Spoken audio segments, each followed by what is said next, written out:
Buenas noches, bienvenidos a una nueva edición del Café del Correo, el programa de análisis y debate de la actualidad en la provincia de Cádiz. Están hoy con nosotros Emilio de la Cruz, Manolo Gómez de la Torre, Enrique Montiel y Rafael Garófano. El primer tema que les proponemos para debatir es la propuesta insistente por parte del alcalde de Cádiz, José María González, para que el edificio del balneario de La Palma se dedique a hostelería. A tal fin le propuso a la Junta de Andalucía que destinase el Centro de Arqueología Subacuática, que ahora mismo está en el balneario de La Palma, en el Castillo de San Sebastián. Según parece, la Consejería de Cultura ha desestimado ese traslado por algún tipo de informe técnico que obra en su poder. Esta mañana avanzaba Radio Cádiz que el alcalde le ha propuesto a la Junta que necesita más suelo en Loreto para la Ciudad de la Justicia, una permuta por la cual pasaría a manos municipales el balneario de La Palma a cambio de suelo municipal o de alguna de las naves de Loreto con destino a la Junta de Andalucía para esa Ciudad de la Justicia. Se comentaba en Cádiz que inclusive el alcalde había tenido una especie de preacuerdo con Ángel León para que pudiera ubicarse un restaurante de este famoso cocinero en el propio balneario de La Palma. Bueno, pues yo, Fernando, me parece bien. Me parece bien que algo hay que hacer con el castillo de San Sebastián. Lo que no se puede hacer es tener esa cantidad de suelo, con ese atractivo per se que tiene ese suelo, con instalaciones que se puedan hacer, más lo que se rehabilite y se restaure, y se tenga allí un año y otro año y otro año vacío. Y un lugar como el balneario de La Palma, que es un sitio turísticamente extraordinario para la bioluminiscencia o para cualquier otro, o para el potaje, me da igual. Es decir, un sitio que son salones estupendos para dar allí, para restauración, trabajo, etcétera. Me parece que plantear una alternativa en ese tenor me parece muy interesante. Y además, si yo fuera el alcalde de Cádiz, estaría todo el día inventándome algo para que el Castillo de San Sebastián, que es un sitio absolutamente privilegiado de la ciudad de Cádiz y de toda la provincia y de toda Andalucía, no se esté cayendo por lo que sea. Es decir, la Junta de Andalucía no puede oponerse también a que Cádiz avance por ahí y que hay que destinar recursos para eso, pues se destinan. Lo que no puede ser es que también eso esté parado, no. Rafael. Bueno, el castillo de San Sebastián es costosísimo de rehabilitar y de mantener, y en época de Teófila Martínez había un problema que tenía unas consecuencias que se están viendo ahora y se seguirán viendo. Que a Teófila Martínez le gustaba muchísimo que los inmuebles en la ciudad pertenecieran al ayuntamiento. Tenía un afán acaparador. No quería, no le gustaba, entendía que si el ayuntamiento tenía mucho patrimonio inmobiliario, y yo creí que eso era un error desde siempre.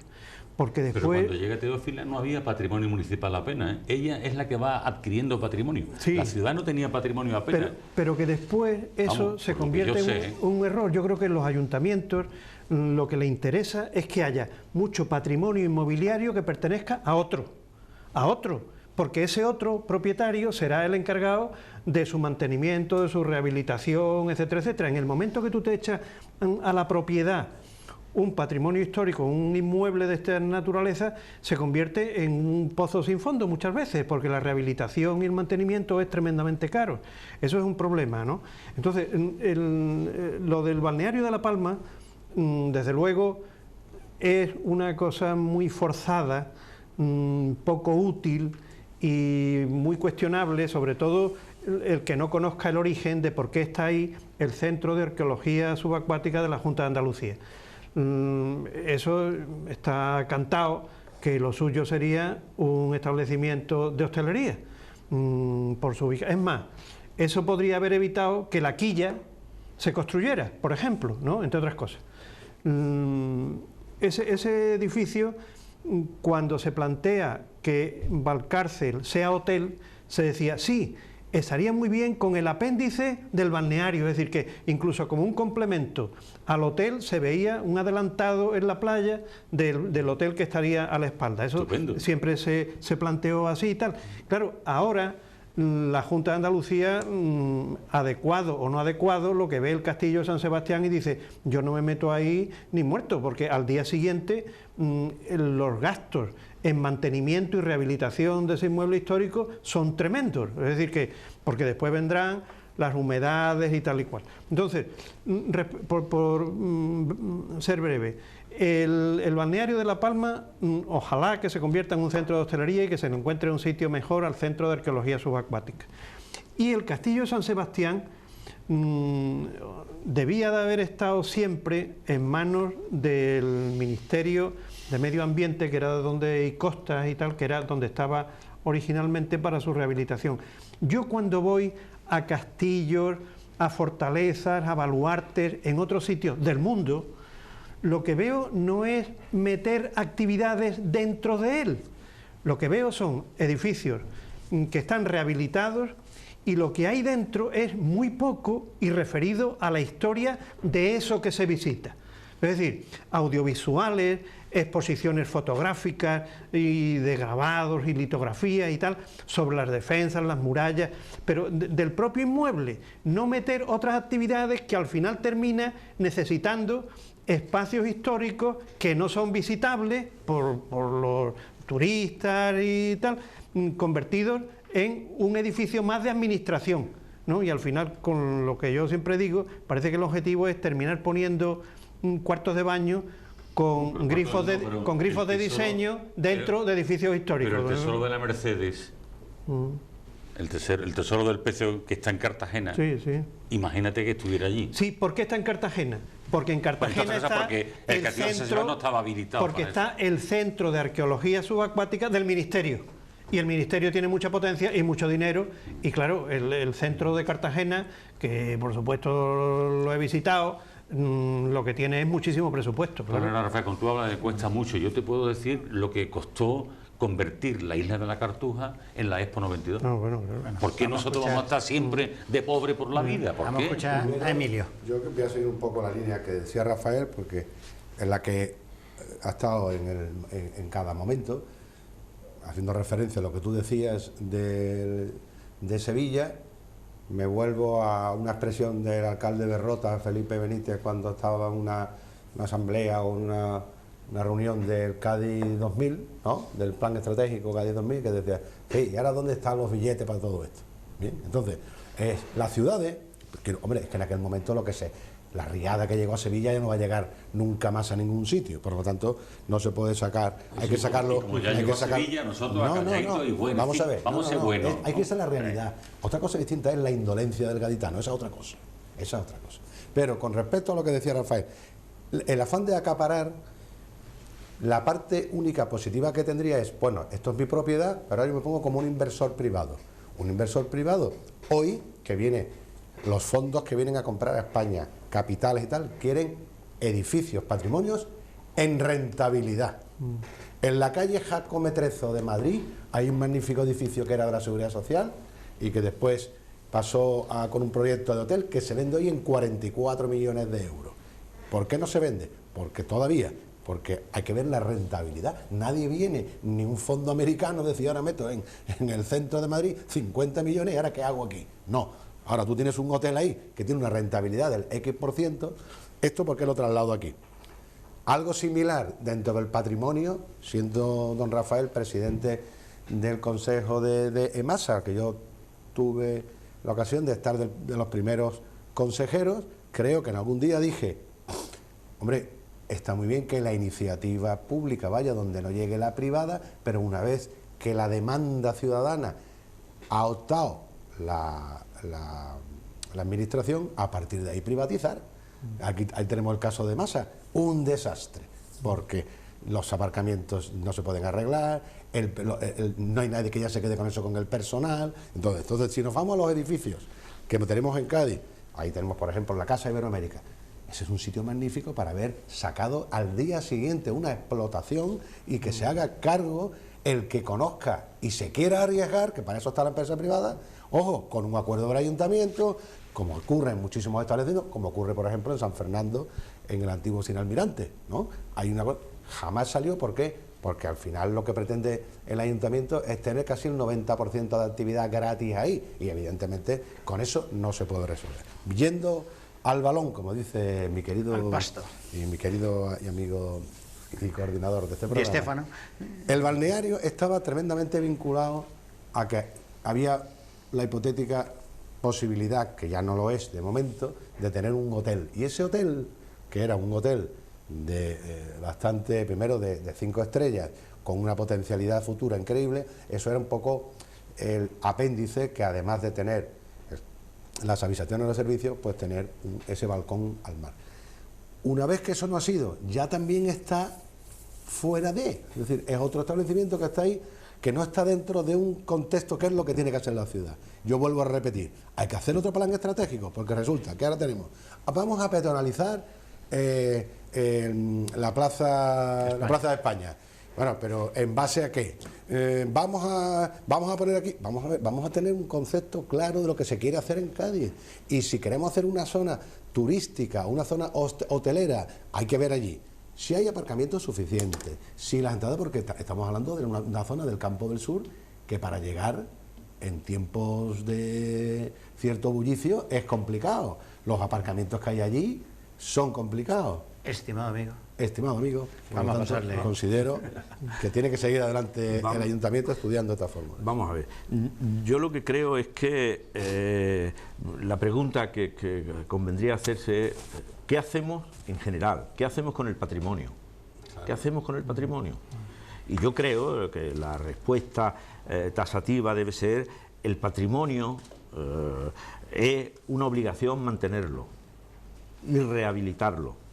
Lo que pasa que eso entra en una tremenda contradicción con ahora mismo un planteamiento de equilibrios presupuestarios que hacen que las instituciones públicas no tengan dinero y inmediatamente intenten, en la medida de lo posible, escurrir el bulto en cuanto al mantenimiento del patrimonio que hay. Yo siempre recuerdo cuando surge este tema, y aquí lo habré planteado más de una vez, cuando el alcalde de Roma, Argan, que era un grandísimo experto en el arte, siempre él decía qué suerte tenían los antiguos con no tener antigüedades, porque el mantenimiento de las antigüedades es muy costoso. Por tanto, la pregunta que hay que hacerse es con el patrimonio que se hace y contestar que con el patrimonio hay que mantenerlo y hay que rehabilitarlo. Porque en Cádiz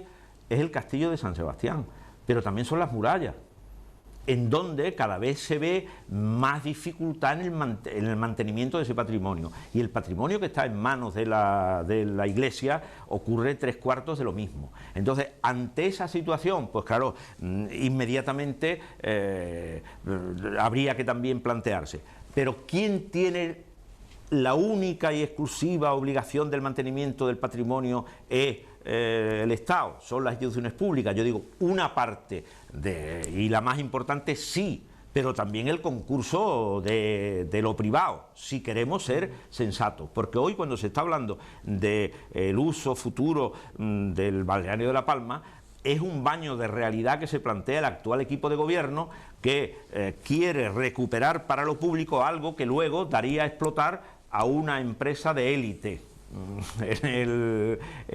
Diríamos, si es el restaurante de Ángel León.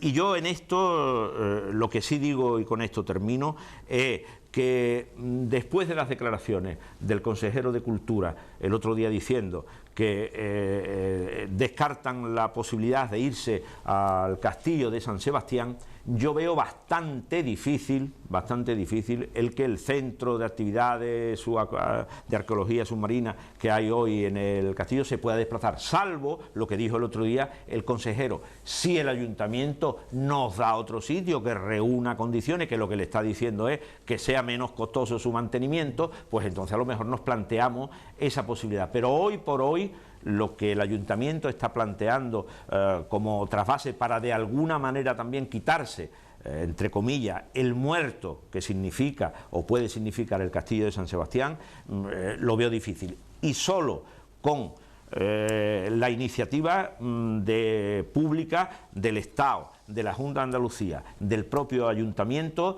y la colaboración, como es natural, de la iniciativa privada, se puede salvar y puede hacer viable el patrimonio. De lo contrario, yo lo veo tremendamente complicado. Una cosa solamente muy brevísimo, con el motivo de todo lo que está pasando en esta semana en España, pues se están publicando muchas cosas. Lo último que he visto ha sido la relación de personas contratadas por el gobierno catalán en Cataluña con su sueldo. Eso es un río de dinero. Entonces hay un río de dinero para este tipo de cosas, pero para algo tan importante como el castillo de San Sebastián no hay dinero. Y encima nosotros nos vamos a decir, no, es que como no hay dinero, no, mire usted, no. Yo de pasada he hablado del origen del centro de actividades subacuáticas en el balneario, pero puede haber mucha gente que no lo conocen. Y es importante, y lo voy a comentar brevemente, Fernando, si me lo permite. El edificio del balneario estaba en ruina, próxima a su demolición. Próxima a su demolición. En ese momento nombran a Juan Manuel Suárez Japón consejero de Cultura, íntimo amigo personal de Carlos Díaz, alcalde de Cádiz. Y amigo de Cádiz. Y claro, profesor de la Universidad de Cádiz y tal y cual. Y se le plantea, lo primero que se le plantea, el primer asunto gordo que se le pone encima de la mesa al nuevo consejero es el derribo de un edificio que de ciertos sectores de los profesionales de la arquitectura y tal empiezan a decir que tiene mucho valor histórico-artístico porque es una gran representación del tipo de balneario que a principios del siglo XX se construyó en las costas y tal y cual. Y entonces yo no voy a ser el que derribe esto. Yo no puedo entrar, y entonces plantea no su rehabilitación, sino prácticamente su reconstrucción, y provoca un enfrentamiento con el alcalde de Cádiz y amigo suyo personal, porque lo que quería Carlos Díaz en esa situación era su derribo, porque era una ruina, y que quedara expedita la playa de la Caleta. De esa situación viene la reconstrucción de ese edificio, y una vez que está reconstruido y que era un... Acuérdate que lo cubrieron con una malla verde para que no se viera que se tiraba y se levantaba de nuevo. Se levantaban, claro, con los pilares de madera. Con el criterio de hoy no se hubiera construido un balneario. Con los palafitos de madera y tal y cual. Bueno, se reconstruye. Y una vez que se reconstruye, todo el mundo lo ve y dice, bueno, esto tiene que ser un sitio que entre mucha gente, apegado a los usos de la playa. No. Entonces, la Junta de Andalucía, que tenía... y creo que sigue teniendo la historia de que por provincias tiene que tener repartidas actividades institucionales y administrativas, dice, el Centro de Arqueología Subacuática en Cádiz y además en ese edificio, ya tengo un contenido. A lo mejor, si no se hubiera sido por esa situación, a lo mejor el Centro de Actividades Subacuáticas no está en Cádiz, está en otra provincia, pero le dio contenido, pero es un contenido de carácter científico-administrativo que hace que la gente pase por delante y no sepa qué hay ahí, porque eso está pensado para trabajar dentro del edificio y el edificio, por tanto, pierde el carácter de uso público vinculado al sitio donde está, ¿no? Sí, pero si te acuerdas, se propuso también antes hacer una piscina, ¿no te acuerdas? O sea, antes que eso, como no se sabía qué hacer, dice, una piscina. Como dice, que esto qué tontería está diciendo, una piscina en la playa. No. Pero me parece bien, es decir, bien por la Junta de Andalucía, porque tu explicación es tan clara y contundente que se consiguió. Fijaros que hoy, en las redes sociales, ese balneario es un símbolo de Cádiz internacional. Por lo tanto, bien, dentro de lo que ocurrió, bien que la Junta de Andalucía tuvo la cordura de buscar una actividad para tener el contenido y que eso siguiera existiendo. Muy bien, esa parte del proceso está bien hecho y ahora estamos en otro momento. Pero yo vuelvo a lo que planteaba al principio. El mantenimiento del patrimonio y su rehabilitación no es una opción es una obligación de las administraciones. Pero que aquello no era patrimonio. Pero quiero... yo estoy hablando más referido al castillo de San Sebastián y a las murallas, por ejemplo, ¿no? Entonces, porque es otro problema. Una cosa se ha querido ligar con la otra. Como no sabemos qué hacer con el castillo de San Sebastián, pues si nos llevamos esto, pues ya salvamos una parte. Por otra parte, las murallas, estamos viendo que los lienzos están cada vez más deteriorados. Y claro, aquí tú no puedes plantearte la opción de decir hay o no hay, es que tiene que haber. Lo que pasa es que se ha instaurado en las administraciones públicas la prioridad de que es equilibrar las cuentas y por tanto hay gastos que no se pueden hacer, y sin embargo se ve que luego se hacen gastos en otras cosas, como antes decía Enrique. Por lo tanto, yo creo que, y en una ciudad como Cádiz, más que nada porque una ciudad que tiene mucho patrimonio, pues o lo consideras una obligación el mantenerlo y el rehabilitarlo, o no seremos nada. De cualquier manera, los españoles nos hemos dedicado a destruir nuestro patrimonio. El que teníamos lo hemos destruido. Tú y yo somos de la isla, la Calle Real, que era una maravilla de Cádiz, es un desastre en muchas cosas. Bueno, yo he estado en Alemania, cuando fui la primera vez que fui a Alemania, que entré por la vía por el sur y vi ciudades reconstruidas en el sentido histórico del término, que habían sido completamente arrasadas por los bombardeos y estaban igual que estaban antes de la guerra. Es decir, esa es la diferencia que hay entre un español y un alemán.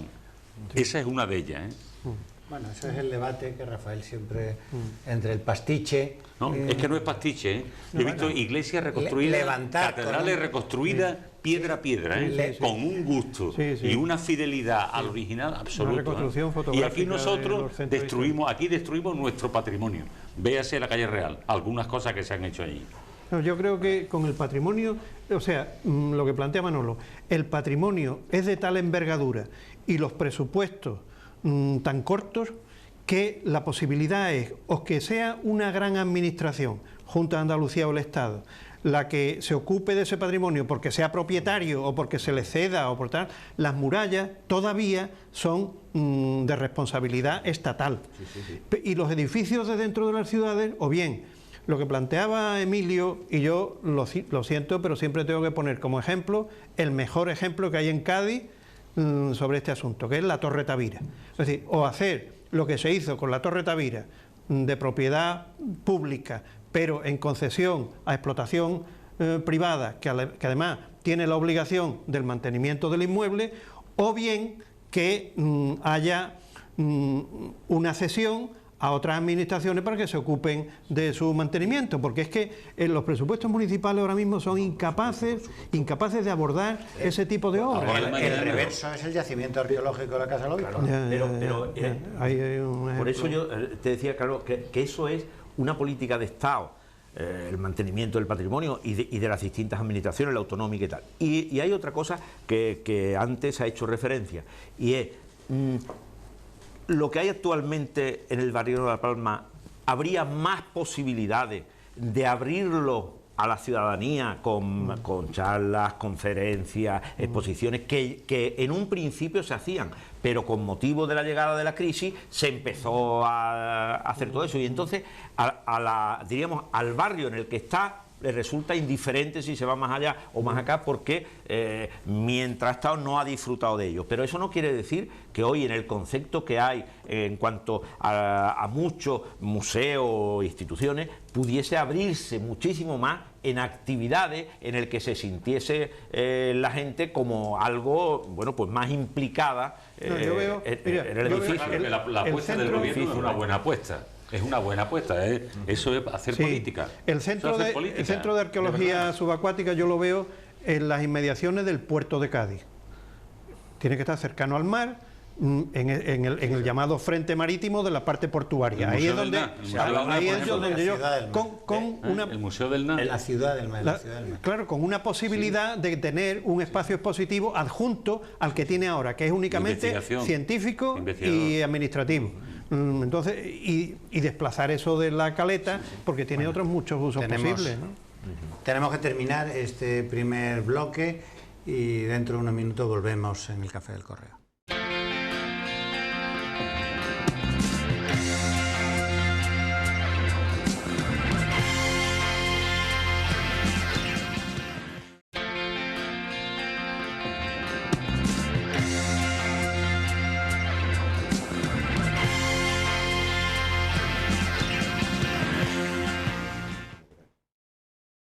Continuamos en el Café del Correo. Recordamos que están hoy con nosotros Rafael Garófano, Enrique Montiel, Manolo Gómez de la Torre y Emilio de la Cruz. Les planteamos a ellos hablar de la situación, la gran crisis institucional que vive España. La semana pasada, a esta hora, estábamos hablando sobre una idea que al final no pudo ser. Se pensaba en el momento de grabación del programa que el presidente del gobierno catalán, Carles Puigdemont, iba a convocar elecciones y se iba a evitar que tuviera que hacerse cargo de la administración autonómica el gobierno de España. No fue así. El jueves pasado Carles Puigdemont rechazó esa opción. El viernes el Consejo de Ministros acordó aplicar, conforme lo aprobado por el Senado, el artículo 155 y intervenir el gobierno, la administración catalana. Eso desató el lunes la huida a Bélgica del presidente Puigdemont con algunos de sus consejeros, y esta mañana estaban citados a declarar en la mesa del Parlamento y el gobierno catalán. No se ha presentado el presidente y creo que son 4 consejeros, y en el momento en que estamos haciendo esta grabación la Fiscalía ha pedido el ingreso incondicional en prisión de los otros miembros del gobierno catalán que sí han ido a declarar, a excepción del ex consejero Santi Vila, en el bien entendido de que los 2 supuestos que establece el Código Penal para una prisión incondicional son el riesgo de fuga o la posibilidad de destrucción de pruebas, y el hecho de que varios de los integrantes de ese gobierno no se hayan presentado a declarar pone el acento en la posibilidad de que también algún otro miembro del gobierno haya podido irse. No sabemos en este momento qué ha decidido el juez instructor. Bueno, aunque tú eres un memorión, lo has demostrado, que tienes una gran memoria, aquí creo que hay un fallo en tu intervención, porque cuando nosotros hacemos el programa, Puigdemont estaba de acuerdo en... Cambia de opinión. Eso se decía. Fue lo que tú nos trajiste de Tarragona. Cuando tú viniste de Tarragona con información buena, nos dijiste, Puigdemont va a convocar elecciones. Esa era tu intención en el corazón. Eso se decía y todos parecía que queríamos que ocurriera así. Claro. Entonces confundimos los deseos con la realidad. Pero realmente hasta el viernes cuando dijo... Incluso el jueves por la tarde. Incluso con los propios el jueves por la tarde, a las 5 de la tarde, había convocada a la 1 de la mañana una conferencia de prensa que aplazó a las 2:30 y que aplazó a las 5, y a las 5 dijo que no tenía las garantías necesarias para hacer la convocatoria de esas Pero hasta elecciones. el viernes no consuma Al parecer, despropósito. Íñigo Urkullu, Miquel Iceta y alguna gente habían estado intentando mediar en el asunto. Sí. Bueno, yo me gustaría decir en primera instancia un par de cosas, ¿no? Yo creo que ahora tiene el gobierno de la nación española la oportunidad de sacar fuera, enseñarle a la gente lo que ha sido realmente la autonomía en los últimos años, lo que ha sido donde a la gente más le duele, en el bolsillo.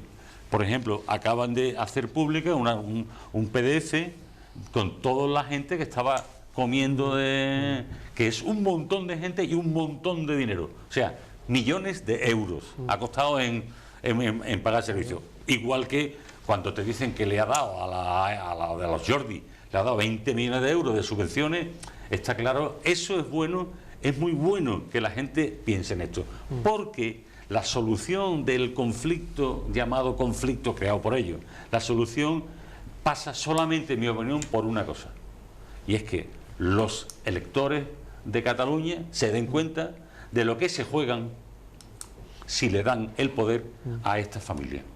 Si le dan el poder a esta familia por los votos, entonces que se atengan a las consecuencias, pero no que vaya allí, que vaya un golpe, no, que se atengan a las consecuencias, porque van a encontrarse sectarismo, el nacionalismo sectario, identitario, secesionista, que ese es el que puede salir si la gente no se da cuenta de quiénes son estos. Por lo tanto, a ver si el gobierno del señor Rajoy se da cuenta de que aquí tiene que sacar afuera toda la basura y todo el lo malo que ha hecho esta gente durante años, sobre todo en el tema que duele, el tema, porque todo el dinero que se han llevado, de alguna manera, no se ha invertido en hospitales, en escuelas, en servicios sociales, en ayuda a la gente que lo necesita, etcétera, etcétera, etcétera. Rafael. Bueno, yo creo que la situación actual de los dirigentes catalanes exige un esfuerzo intelectual para no verlos como delincuentes. Sí, porque vemos que hay alcaldes de nuestro entorno que llevan en prisión mucho tiempo por unos delitos de faltas administrativas y fiscales, fundamentalmente, ¿no?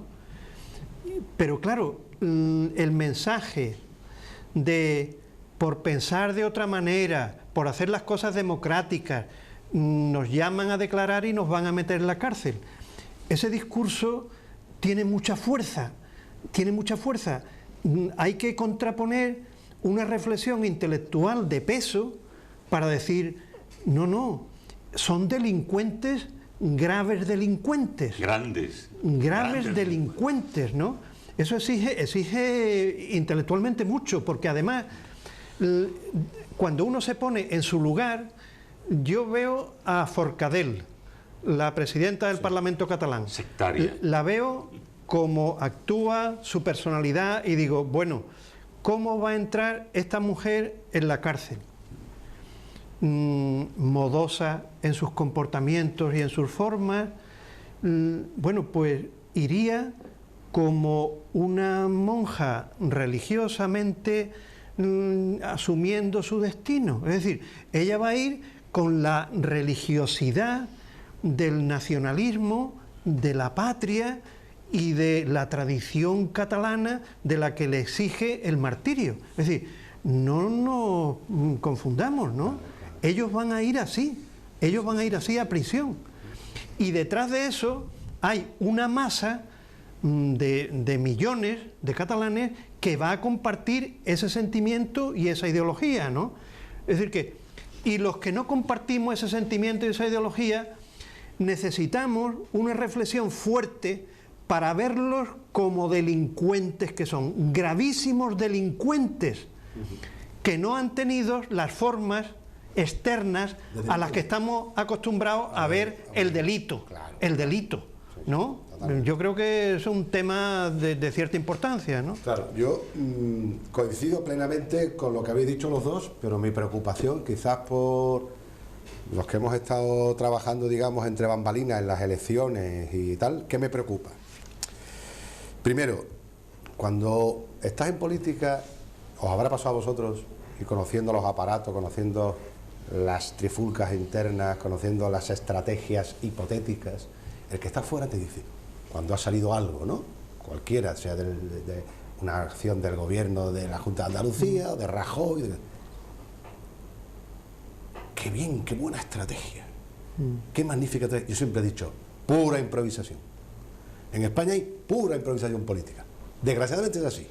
Yo estoy convencido, convencidísimo, en lo que conozco a Mariano Rajoy, que me parece una excelente persona, y yo tengo que decir que personalmente en política a mí me lo ha demostrado, por lo tanto como persona me parece que es una excelente persona, pero yo estoy convencido que se ha llegado aquí por una dejación y por no ver y por no tomar la situación realmente como estaba. Y segundo, me tiene muy preocupado, que estoy convencido que se han puesto esas elecciones por no seguir dando pasos con el 155, no porque exista una estrategia que ahora te cojo con el pie. Un acuerdo con Ciudadanos y con el PSOE, por eso se ha puesto la fecha. Es una fecha de acuerdo. Entonces, ahora nos ponemos en lo que me preocupa. Cuando yo era medio crío y vosotros también, y había que estar en las elecciones municipales, que el Partido Popular o Alianza Popular minoritario y la izquierda, ¿para qué te voy a contar? ¿Qué se hacía y qué había que luchar en esas mesas con interventores, con apoderados, con el cuquerío de la izquierda? Que no te quiero contar el cuquerío del rojerío máximo, porque llevabas personas normalitas y venían y decían, no, que me ha dicho que no me puedo sentar el interventor del PSOE. ¿Cómo no te vas a poder sentar? A que te llevo y levanto al tío. He visto a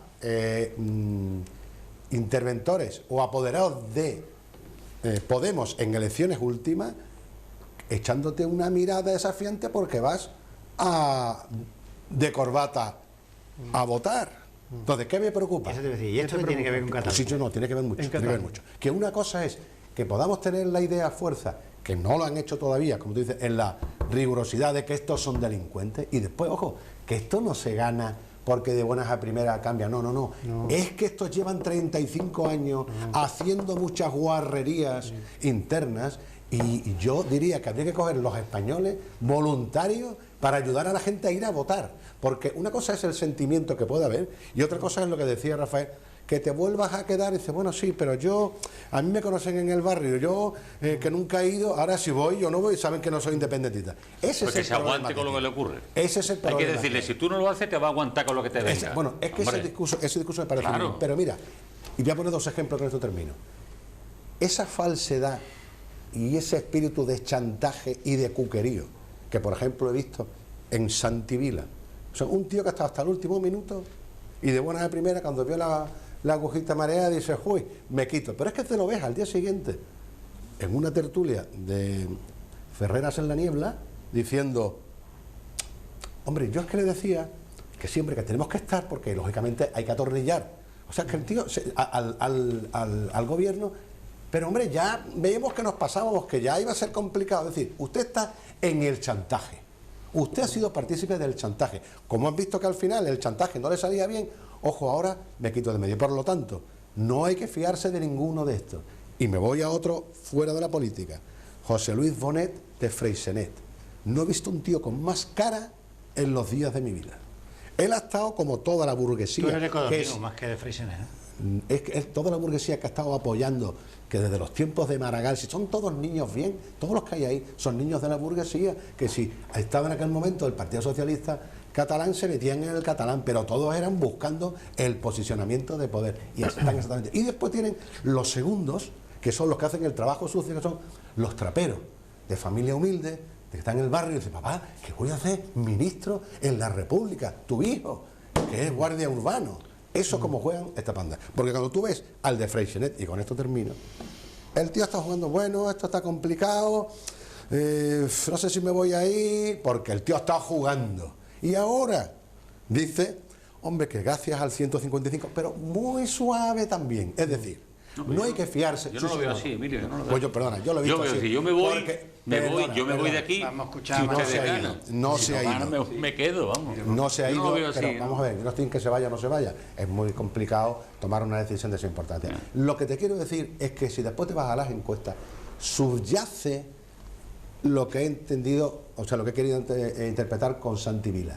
Nos han trincado, hay que echar una manita atrás, pero seguimos en la línea. Y entonces hay que sacar esa pedagogía que dice Rafael, hay que sacar la idea a fuerza, pero lo tiene que hacer el ayuntamiento, el gobierno. Lo que no puede poner es, después de un Consejo de Ministros, viste las declaraciones del delegado del gobierno, después del Consejo de Ministros de urgencia del otro día, que parecía, bueno, que estaba allí casi de prestado, pero si ese señor no tenía que estar ahí, que lo trajeron de Convergencia. Ahí hace falta gente que tenga la convicción y diciendo allí en su tierra que son unos sinvergüenzas y que son unos delincuentes. Yo creo que tras la inteligente propuesta, muy inteligente propuesta, del presidente del gobierno, estoy seguro que acordada con el Partido Socialista y con Ciudadanos, a la hora de declarar el 155, a su vez convocar unas elecciones a fecha fija, 54 días, 54 días, que era el mínimo imprescindible para convocarla el día 21 de diciembre, después de esa inteligente propuesta que ha dejado en un segundo plano la declaración del 155, pues esa propuesta noqueó absolutamente la estrategia independentista y demostró que detrás de esa estrategia independentista no había nada, no tenían ni plan A que era inmediatamente esa misma tarde empezar a sacar decretos, aunque fuesen luego anulados por el Tribunal Constitucional, etcétera, etcétera. Ni plan B, tampoco, ninguno. Tan es así que el único acto del presidente de la nueva República de Cataluña es irse, desaparecer. Un gesto bastante poco épico, pero es el único que ha hecho después de convocar la República y de declarar la República de Cataluña. Yo creo que a partir de ahí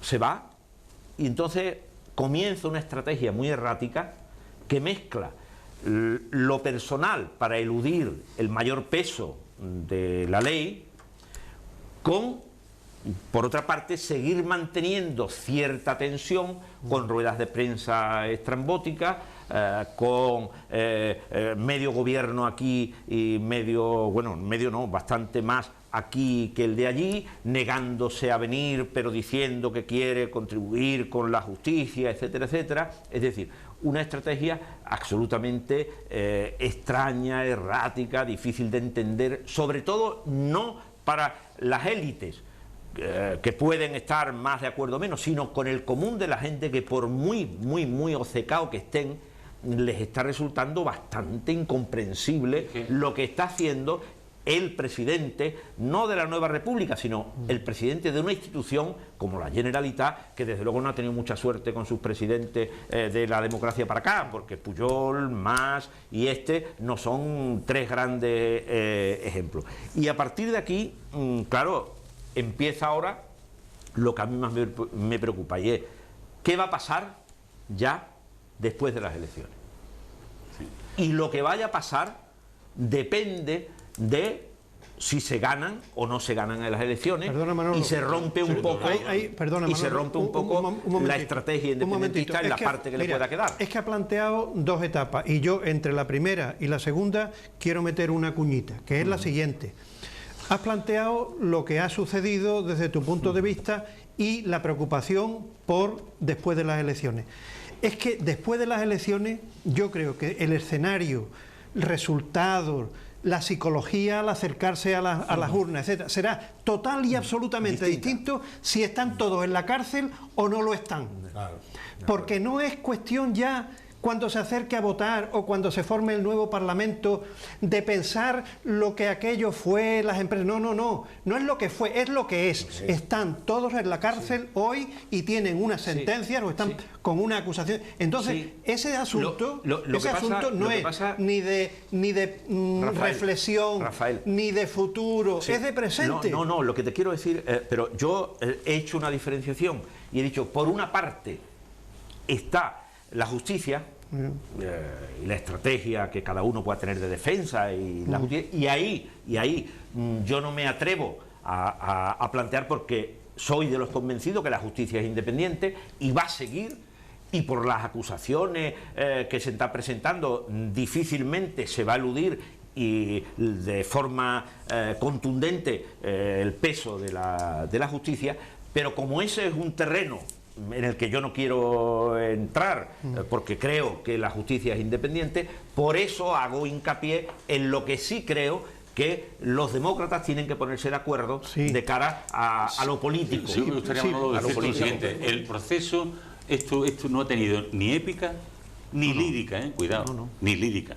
Lo que ha tenido es un hecho perfectamente constatable, y es que se han ido miles de empresas de Cataluña, que el porcentaje del PIB catalán que se ha ido de Cataluña está por encima del 12%, casi 4.000 millones de euros. Entonces, aquí el Puigdemont se lo pensó, y Junquera también, ¿no? A ver qué está pasando aquí, porque es que se está yendo esto. Eso por una parte. Pero, no obstante, yo creo que lo que no se puede es parar máquinas ya. Ya el Estado español, la nación española, no puede parar máquinas, en el sentido de que hay que seguir haciendo lo que nuestro buen amigo Rafael ha dicho con qué le pasaría a los gaditanos con la hipótesis de la independencia. Bueno, ¿y qué le pasaría a los cordobeses y a los de Logroño y a los de la comarca de Ferrol y a Valencia y a tal? ¿Qué le pasaría? Porque el problema va a estar siempre vigente hasta que con una pedagogía completa, bien hecha, bien explicado todo, no sepamos lo que se está jugando contra nuestros intereses, ¿eh? Es que yo creo, no ya contra la democracia, mira, que yo soy dueño de la soberanía de toda España, ¿eh? Yo no creo solamente que si están en la cárcel todos los responsables de lo acontecido, a mí personalmente no me preocupa que los resultados en las elecciones catalanas sean los mismos que hay ahora, incluso que tenga mayoría de diputados. El independentismo, el nacionalismo, no me importa, porque estará clarísimo en presente que es una comunidad autónoma. Por eso estaba tan interesadísimo el presidente, por ejemplo, del País Vasco. Interesantísimo, porque no se diera el 155, porque ahora que se ha aplicado, se sabe cómo se hace, hay antecedentes jurídicos que crean jurisprudencia, todo ese tipo de cosas. Bueno, eso se sabe. Luego, otra posible desmandada, como la que ha ocurrido, tardaría 24 horas en volverse a aplicar. Es decir, y como eso no va a suceder, yo creo que estando en la cárcel o no estando en la cárcel, la situación es absolutamente diferente, Reflexión de un socialista conocido en Cádiz que también nos sigue mucho. Y menos mal que el PP recurrió al Estatuto de Autonomía que Zapatero permitió, porque si no tendrían hoy también la justicia, ya tendrían la justicia, imaginaros con la justicia lo que hubieran tenido.